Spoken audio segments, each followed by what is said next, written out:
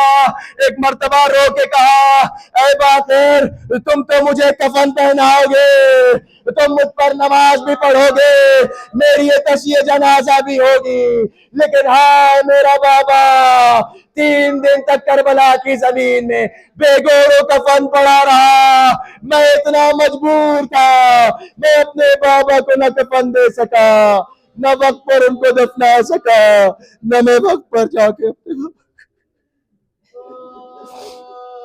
ماتم حسین